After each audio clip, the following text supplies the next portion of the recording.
Hey guys, thanks for joining us for the January newsletter. Welcome to 2024. We're going to start off this year by talking about drugs, sexual harassment, insurance coverages for all you auto haulers out there, and a bunch of ELD talk, including a bunch of discontinued ELDs and new requirements for intrastate Californians. Let's get started.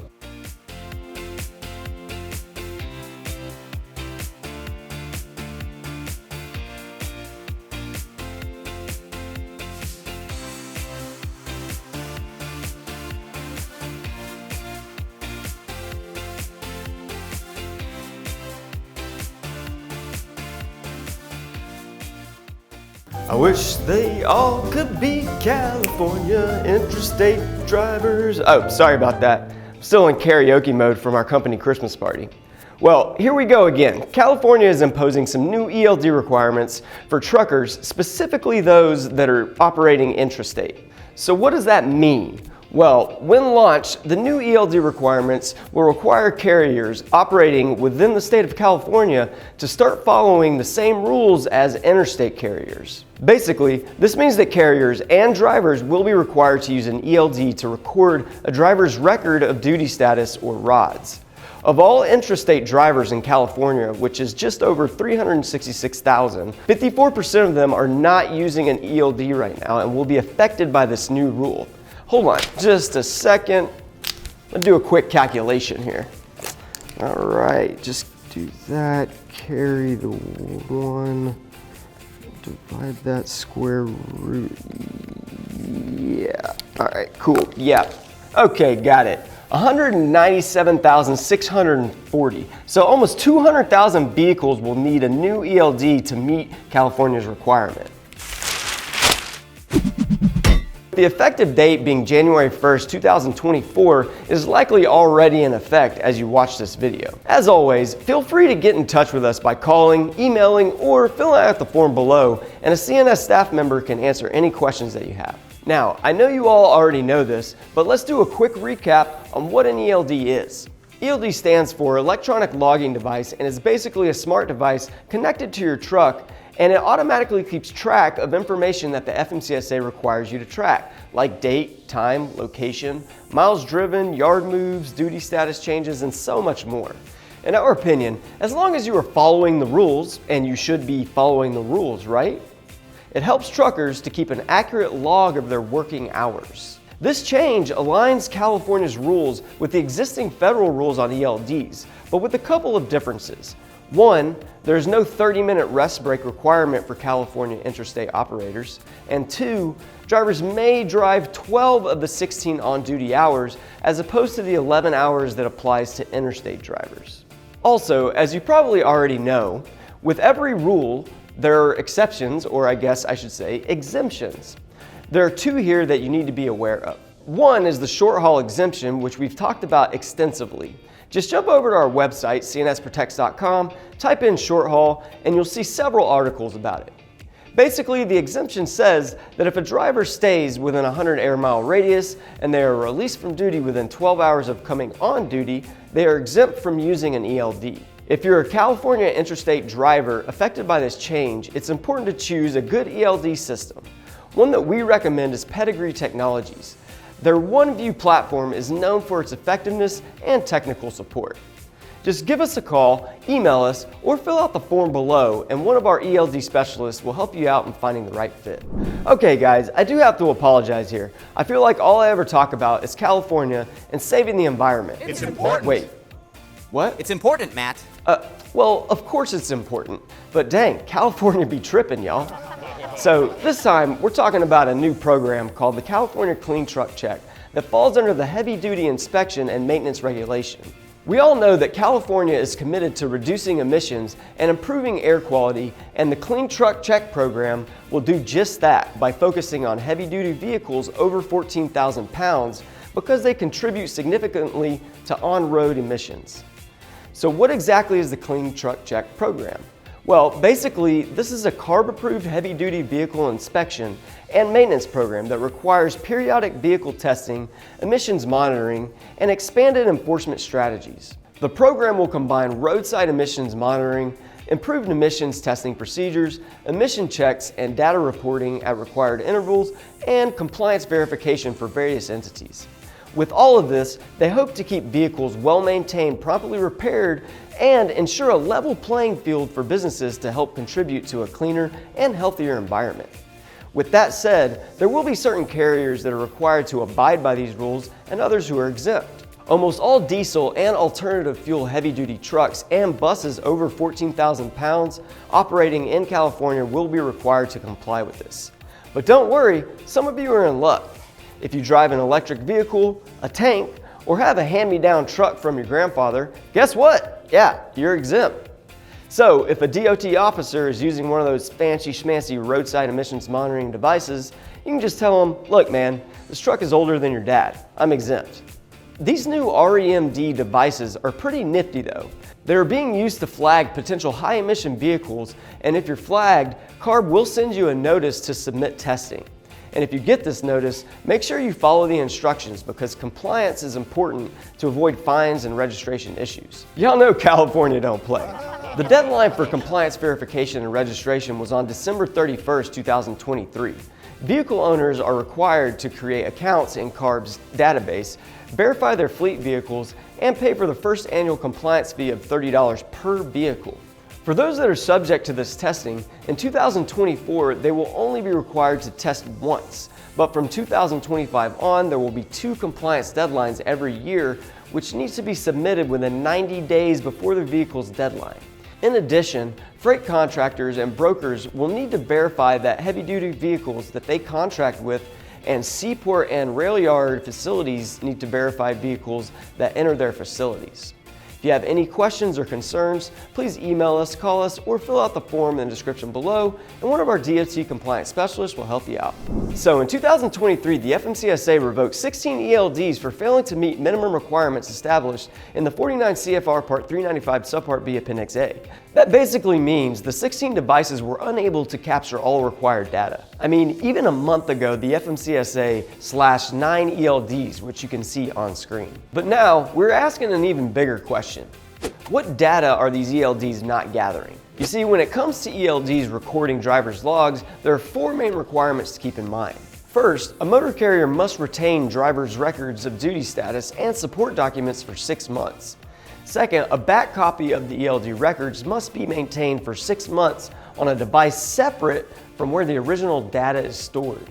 Third, a motor carrier must retain a driver's ELD records in a manner that protects driver privacy. Fourth, a motor carrier must also retain any unidentified driving records for at least 6 months as part of its hours of service ELD records and make them available to authorized safety officials upon request. You got that? Great. So, your backed up DVIR records are on your telematic device. Remember to go grab those, you big goof. Since a copy must be kept for up to 3 months at the place of business or where the vehicle is housed. Now, let's talk about IFTA.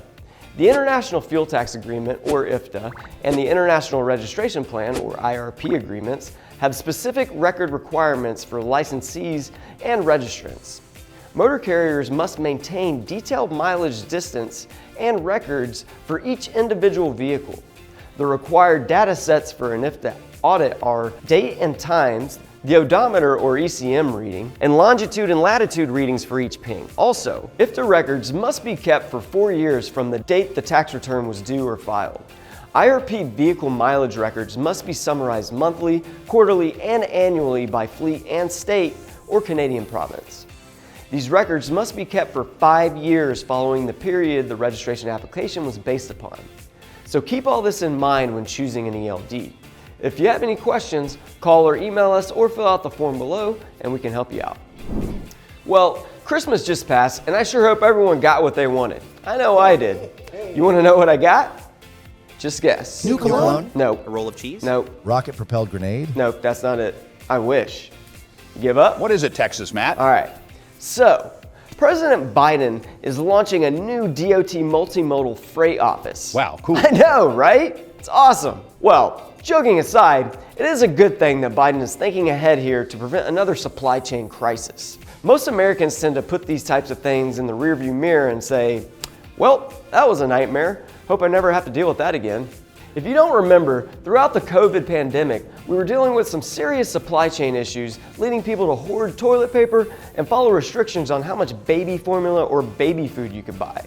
You remember that? I know I do, and it was rough. I don't even have kids, and I couldn't find that delicious Gerber's banana flavored baby food that I somehow got addicted to because we couldn't keep the shelves stocked.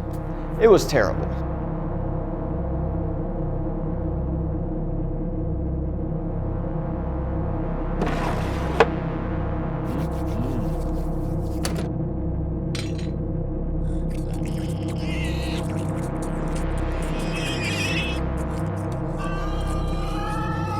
Luckily, we don't have that problem now.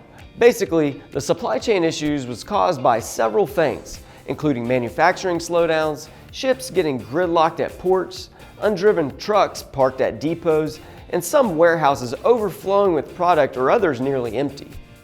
So, Biden has a plan that he expects will strengthen the American supply chain and prevent another similar crisis, or at least have us better prepared.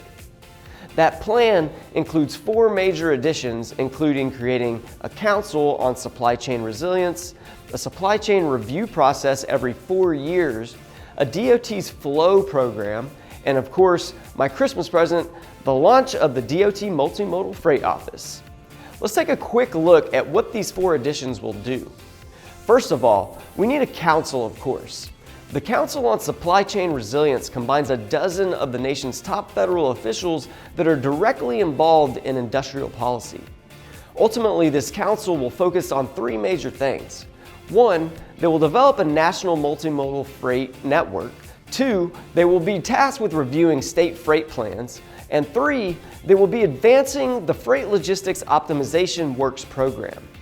Hiring for the new office is currently underway, so keep an eye out for the official launch. So, they launched the Quadrennial Supply Chain Review. That basically means that they will have a process to review the supply chain every 4 years.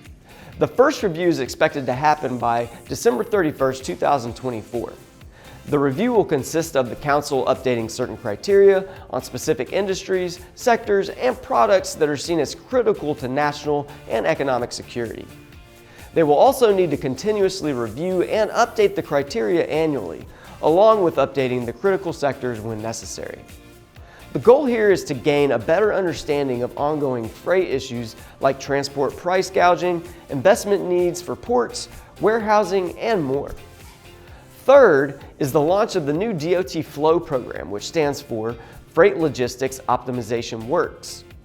The data generated from this program will help to do several things, including making more informed decisions on logistics, helping to avoid bottlenecks, shortening lead times for customers, and enabling a more efficient and competitive freight network through earlier warnings of supply chain disruption. The DOT's Flow program is a partnership that brings together important stakeholders in the U.S. supply chain that will create a shared, common picture of supply chain networks and facilitate a more reliable flow of goods. Lastly, there is the launch of the DOT Multimodal Freight Office. Basically, they're responsible for maintaining and improving the condition and performance of the nation's multimodal freight network.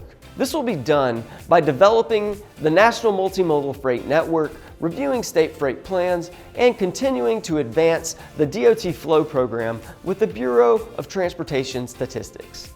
They will have a number of more specific responsibilities, but a few of them include administering and overseeing multimodal freight grant programs, promoting and facilitating the sharing of information between the private and public sectors, conducting research on improving multimodal freight mobility, overseeing the freight research activities of the various agencies within the department, assisting cities and states in developing freight mobility and supply chain expertise, and act as a liaison and coordinate with other federal departments and agencies. If you have questions or concerns at any time, you can call or email us or fill out the form below and a CNS team member will help you out. This next one is no laughing matter. Did you know that CDL holders can get into big trouble if they use a commercial motor vehicle to commit a felony sexual assault? This is in addition to any sentencing that they would get from a court.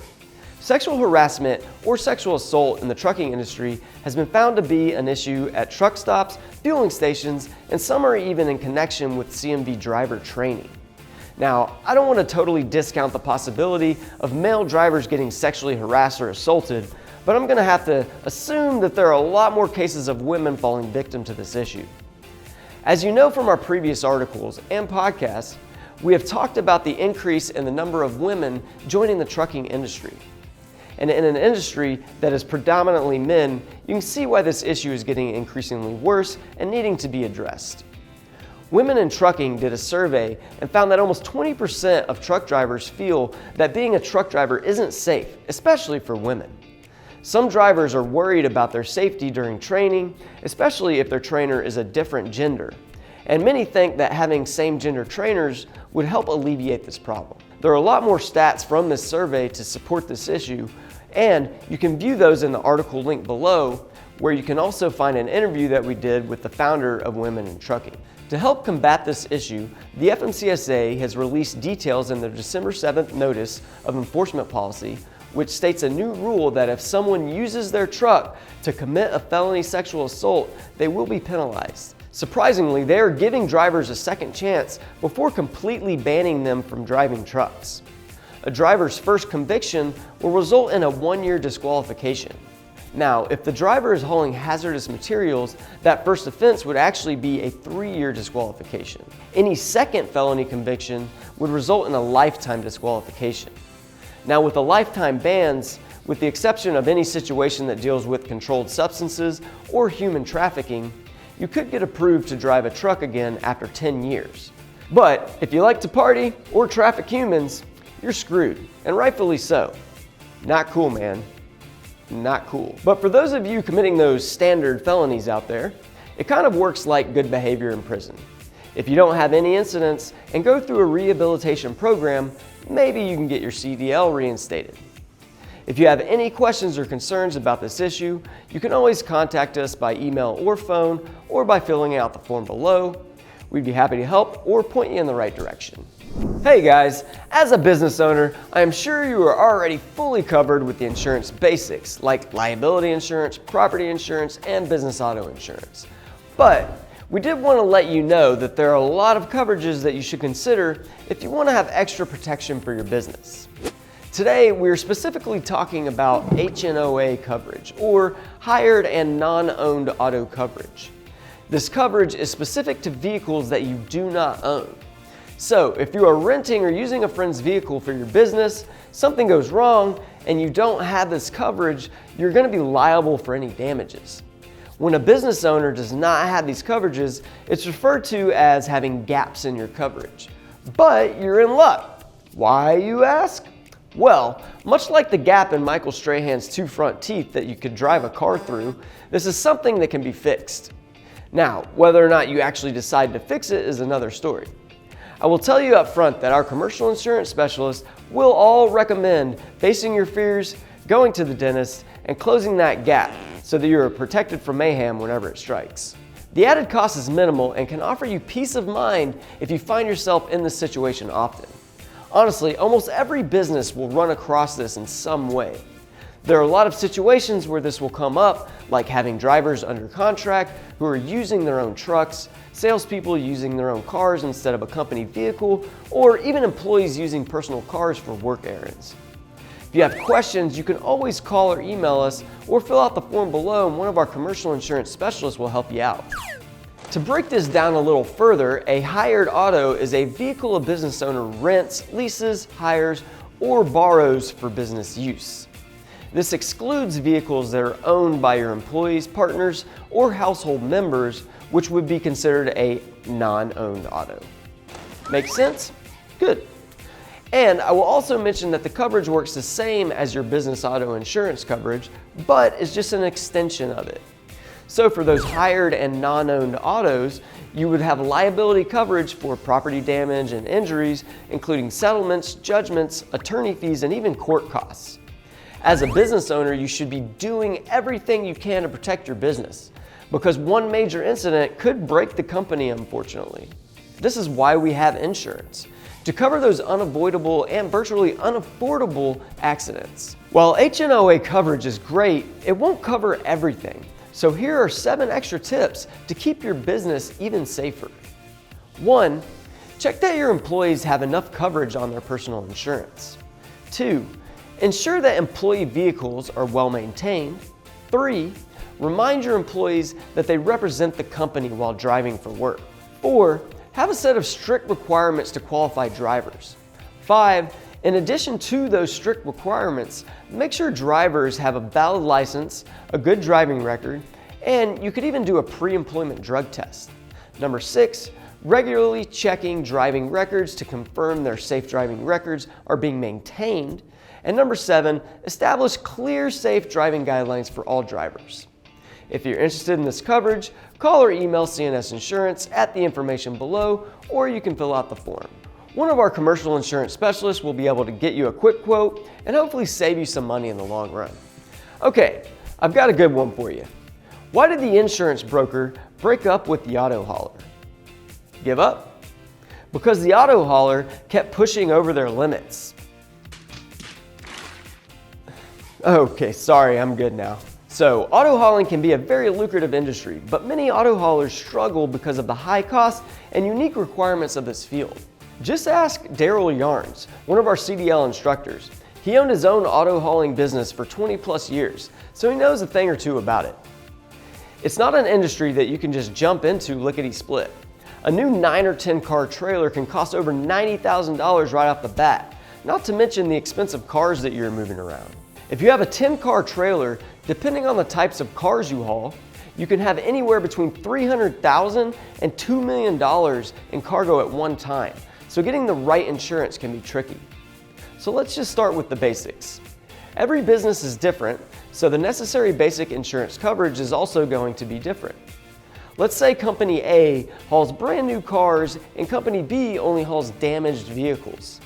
Obviously, Company A is going to be paying a lot more in coverage. If you're an auto hauler and you're getting into the business, you can always call us with any questions, or to get an initial quote, just fill out the form below. To start, the general auto liability coverage is required to be at $1 million because auto haulers are considered to be hauling hazardous materials.